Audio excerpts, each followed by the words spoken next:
Hi friends, Stephanie here, and I'm back with more movie chatter. And what I have for you today are 15 Criterion film noir recommendations. Now, the original plan for this video was just to make it a film noir video. However, when I added in Kino Lorber, Warner Archive, Indicator, all the other labels, the pile was overflowing and the video was just going to be ridiculously long. So what ends up happening is I'm just doing Criterion today, and you're going to get a bonus video tomorrow, which will be part 2, all the other labels. So we're just going to do the film noirs that way. And if you're sitting here saying to yourself, what is a film noir? I know. Everybody's asking the same question, and they're really hard to put into words. It's a tough category to kind of just explain. It's kind of like you have to experience it and see it, and then once you've seen a few, you'll get it. But you'll see certain commonalities that run through these types of films. They're usually very dark in theme. They're in black and white. They always involve some sort of criminal activity. Things really don't usually go as planned. There's a lot of flashback sequences. A lot of times we'll have a narrator. So you'll see a lot of these things, and they a lot of times they have really cool, snappy dialogue. So you'll see a lot of these things in a lot of the films. You see a lot of the same themes in the film. So you'll know when you see them, and if you watch enough of these, you'll start to know, oh, that's a film noir, without anybody even telling you. But if you think you're not a fan of black and white cinema or things like that, give these a chance. And if you still don't want to give these a chance, hang tight, because next week I'm going to talk about neo-noir, which is more modern crime films. Think like The Yards with Mark Wahlberg, Narc with Ray Liotta, things like that, and those are in color, and they're more modern films. So I'll have something to cover that genre as well, or subgenre if it is. So I'm just going to get into my first recommendation. I'm going to keep my commentary almost non-existent, because what I found with film noir is the more you go into it blind, the less you know, the better your experience. That's what I found. So if you're willing to take a chance, try not to read up on these too much. The first one is Spine number 1126. It's a Billy Wilder film starring Fred McMurray and Barbara Stanwyck. It is called Double Indemnity, and it is fantastic. This film is from 1944. It's 108 minutes. It's in black and white and in English. They also tend to be shorter on the runtime, which makes them easier to take a chance on watching the film, because it's less of a time investment. But our basic premise here, Fred McMurray plays an insurance agent who ends up on the doorstep of Barbara Stanwyck's house where her and her husband live. He's trying to sell them insurance, and she says, I don't think we want it. I don't think we need it. And then for some reason she has a change of heart, and she contacts him, and she's like, maybe my husband should get this insurance policy you want to sell. And here we have our plan. The plan has been hatched, and I don't want to get into it. I'm not going to tell you anything. All I'm going to say to you is this is fantastic. It's so good. Everything Billy Wilder does is great. So this is no different. But take a chance on Double Indemnity, because you will not be disappointed. It's fantastic. And the next one, this one stars Humphrey Bogart. It's a Nicholas Ray film. It's called In a Lonely Place. And this one is Spine number 810. It's from 1950. It's 93 minutes in black and white and in English. And we have Humphrey Bogart, who's playing kind of a washed up screenwriter. He's kind of at the end of his career, and he's a little grumpy. He's a little volatile with his temper. He's kind of short fused, and he brings this young gal home one night to help him with something that he's working on, and she goes into his apartment, and he lives in a housing complex, and the neighbor lady across the way can see him, bring the gal in, and she's kind of watching him, and then she sees him escort her out and say goodnight to her. And he starts striking up a conversation with the neighbor, and they talk a little bit, and he goes back into his apartment. Next morning we find out the gal has been found murdered. And who is the prime suspect? Humphrey Bogart's character. And he quickly says, listen, this lady that lives across the way, she can vouch for me. She knows I was home. She saw me walk her out and go back into my place. And that starts their friendship and subsequent relationship. But I can say that she starts to notice things about him. This neighbor lady starts to notice things about him, like his temper, his short fuse, his volatility. And she is becoming more and more concerned about, could he be the murderer of this young woman? And that's all I'm going to say. In a Lonely Place is fantastic, and you have to watch it. It is so, so good. So check out In a Lonely Place. And if you're a fan of Stanley Kubrick, we have one for you here. This is a very early one from Stanley Kubrick. It's called The Killing. It is Spine number 575. It is from 1956. It's 84 minutes, super short. It's in black and white and in English. And what I can say about The Killing is this is a really simple premise.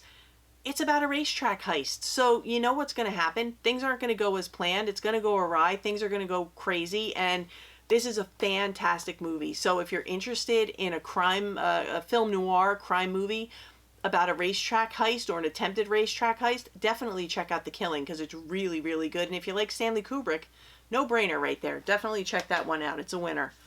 And this next one stars Joan Crawford, and it is called Mildred Pierce. It's spine number 860. It's from 1945. It's 111 minutes. It's in black and white and in English. And this was the film. Mildred Pierce was the film that got Joan Crawford her one and only Oscar win for Best Actress. And basic plot of this is we have Joan Crawford plays Mildred Pierce, who is a woman. She is a working woman, and she pulls herself up by her bootstraps, and she doesn't ask for anything from anyone. She's a hard worker. She becomes successful, and her whole world revolves around this daughter that she has. I believe her name is Vera. But she is a spoiled brat. She's so ungrateful. She's so hateful towards her mother. And at some point in the movie, there is a gentleman who is found murdered. And I'm not going to say anything more about it. All I can say is that Mildred Pierce's world starts to become completely unraveled and things are a mess, and just watch this film because it is fantastic. And I know it recently got a 4K upgrade from Criterion, but I did not upgrade. I didn't feel the need. I think this Blu-ray is just fine, but you do what you want to do. Either way, see this movie because it's a winner. And Joan Crawford, very deserving of that Oscar and then some. And this next one isn't the typical crime. It's not the typical crime per se, but you'll see. It stars Burt Lancaster and Tony Curtis in The Sweet Smell of Success. It is spine number 555. It's from 1957. It's 96 minutes. It's in black and white and in English. And Burt Lancaster plays like a Broadway gossip columnist. And then Tony Curtis plays a guy by the name of Sidney Falco. He has no principles, and he's a press agent. And basically this was done in a time when these gossip columnists and these people who would write these stories, whether they were true or not, they were career wreckers. They could ruin someone's career. They could wipe them out with these smear campaigns. And they have absolutely no scruples. They have no worries in the world. They will just write whatever they want. And they controlled what people thought of these actors.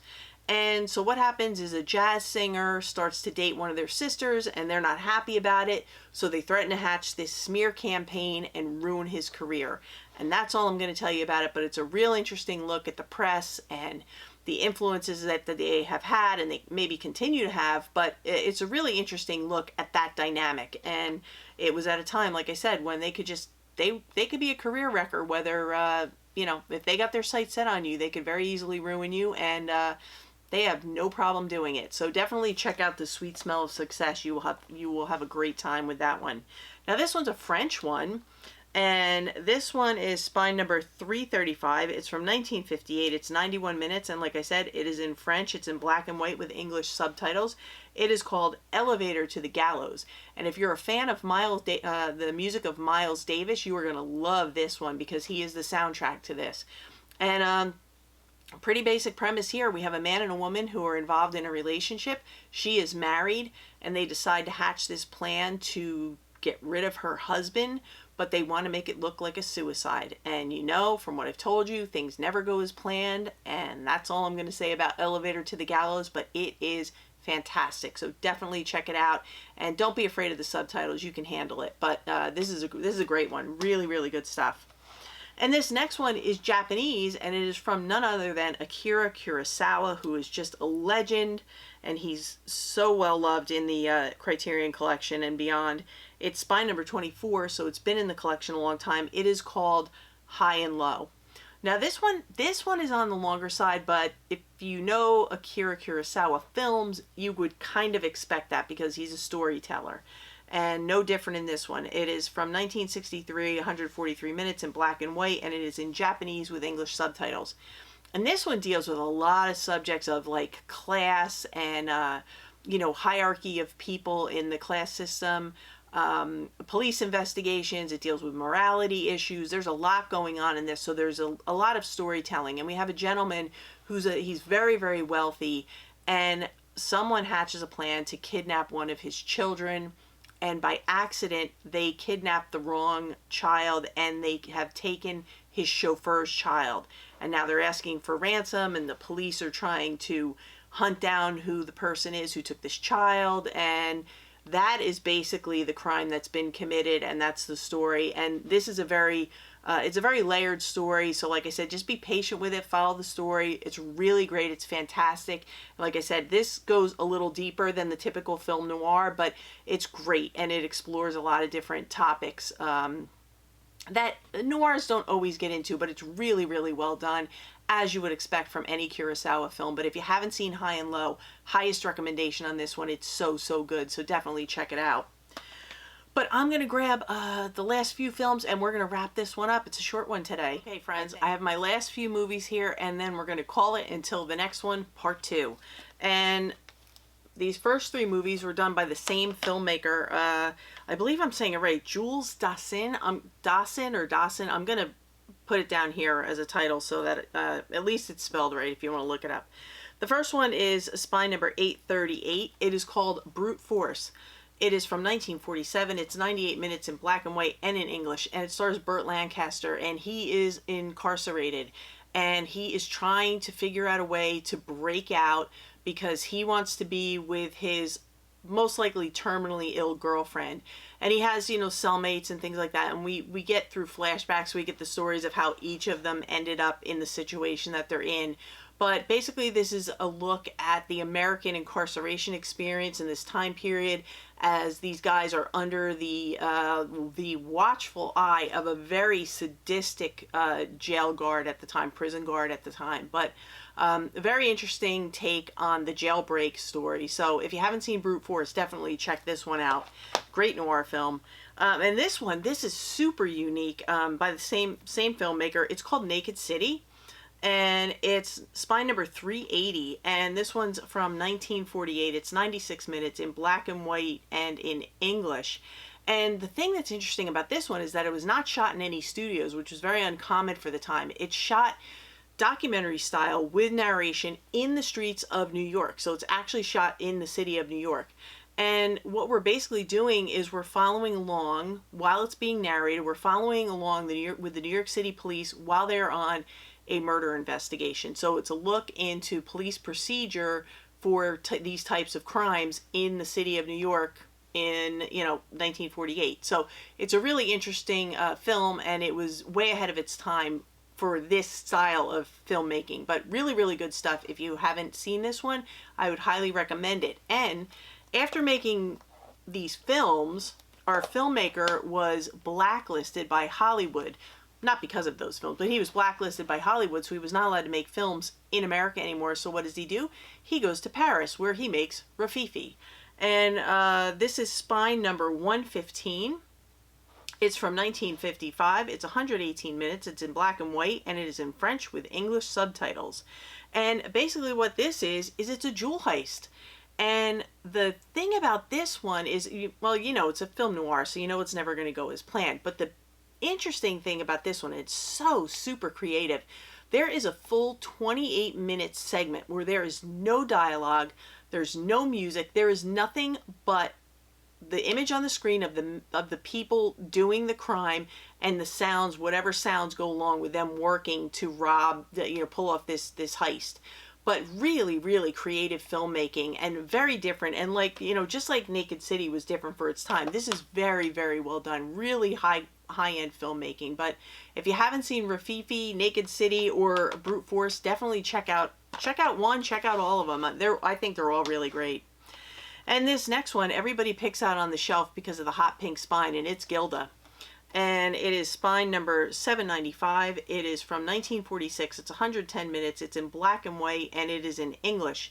And basically what we have is it takes place in Buenos Aires, and we have a guy by the name of Johnny. He is a gambler. He is also a cheat, and he gets caught cheating, and he is basically at gunpoint for cheating in a casino. And someone comes to his rescue, and they take him out, and he is told, listen, this guy has, you know, come to your rescue, and now he wants you to come work for him. And he goes to work for this guy. I forget what the guy's name is. Anyway, he goes, I can't remember the guy's name, the other casino owner. Anyway, he goes to meet this guy who owns a casino, and we find out that the casino is not necessarily on the up and up. It's not entirely legal, and the casino owner wants this guy Johnny, who is a cheat, to run the casino. And as he goes to meet his new boss, he then finds out that his boss is married to the woman who is his ex-girlfriend. And you know, and that's Rita Hayworth, and you know that's never going to be a good thing when your ex-girlfriend is your new boss's wife. So this is a really fantastic film. If you haven't seen it, definitely check out Gilda. It's excellent. And this next one is based on a short story from Ernest Hemingway. It is called The Killers. It's spy number 176, so it's been in the collection for quite some time. It's from 1946. It's 102 minutes in black and white and in English. And the long and short of it is we have two contract killers that are hired to kill someone, and they go to a place where he is supposed to be. He is well aware that they are coming, and he does nothing to try to get away from them. He does nothing to try to escape. And these guys cannot for the life of them figure out why someone would know there was a contract out on them, why people were coming to kill them, and they wouldn't do anything to try to get away. That's the story. That's all I'm saying. Just watch The Killers. Okay, and this next one was brought out by Cinema Dave on our last live stream, where we talked about nothing but Criterion Noir. So if you haven't seen that, go check this out and go check that out. And him bringing this out made me watch this. I was a little tired when I watched it, but I really did enjoy it. It's called The Asphalt Jungle. It is spine 847. It is from 1950. It's 112 minutes in black and white and in English. And we have a guy who's like, he's an aging criminal, and he decides to team up with some people and put together like this hand-picked group of criminals to pull off the perfect jewel heist. And it's supposed to be like valued at upwards of $1 million. And he puts together this crew. It's supposed to be the perfect crime. There should be no problems. But, you know, of course, it's a film noir. It's never going to go as planned. But it's a really good film. It's what I remember. It was really great. I need to watch this one again because I was really enjoying it, but I was very, very tired. I do know that this is a breakout role for Marilyn Monroe. I don't remember her being in it all that much, but this is what I saw of this. This is a fantastic film. So I am bringing this upstairs to watch again tonight because I need to see it from beginning to end and the parts that I missed. But this was really, really good, and Dave highly recommended it. So Asphalt Jungle, I would say give it a shot, because from what I saw, it was really, really good, and I saw most of it. Now this next one, if you want to start somewhere with film noir but you don't want to invest a lot of time, this is just over an hour. It is the shortest film you're ever going to see. So this is a really easy way to like dip your toes in the film noir pool and see if you like it without a huge time commitment. It's spine number 966. It's called Detour. It's also a really good film. I recently watched this one. It's from 1945. It's 69 minutes in black and white and in English. And we have a guy, it's a simple premise. We have a guy who's a piano player in New York City. He has a girlfriend. The girlfriend takes off to California because she decides that's where she wants to be, and she's going to make something of herself in California. And he decides to hitchhike his way from New York to California. He gets picked up by a guy, and the next thing we know, the guy dies, and he's now burdened with a dead body, and he just makes all the wrong choices. That's all I'm going to say, because it's very easy to ruin a movie that's only 69 minutes. But if you want to give film noir a chance and you want to start somewhere easy, start with Detour, because it's a great film and it's a quick one. And then this next one stars two of my favorite people, Ida Lupino and Humphrey Bogart, in High Sierra. And this one is spine number 1099. It's from 1941. It's 100 minutes. It's in black and white and in English. And basically Humphrey Bogart plays a guy who is imprisoned, and he is sprung from prison by people who may or may not be on the right side of the law. And the reason he's been taken out of prison is because they want him to orchestrate and help pull off this this heist on this casino. They want him to rob this place. This it's either a resort or a casino. I don't know what they call it. I forget what they call it, resort or a casino. But they want him to orchestrate and pull off this robbery of this place. And during the commission of the crime, someone is shot, and now he is on the run, but he's met people along the way, and he ends up in the high Sierras, and he is being hunted, and that's where our story takes us, and that's where that's where the good stuff in the story is. But really, really good. And if you watch it for Humphrey Bogart, you're going to stay for Ida Lupino, because she is fantastic, and they are fantastic together. So if you haven't seen High Sierra, I highly, highly recommend it. So that would be my last recommendation. And those are 15 Criterion film noirs that I would say you could start with, and you can branch out from there. There's tons of them in the collection, but these are some of the more well-known ones. So I hope you enjoyed this. We're going to have part 2 tomorrow. You'll have other labels, other selections, maybe other titles that will catch your interest. So I want to thank everyone for watching. You know I appreciate you being here.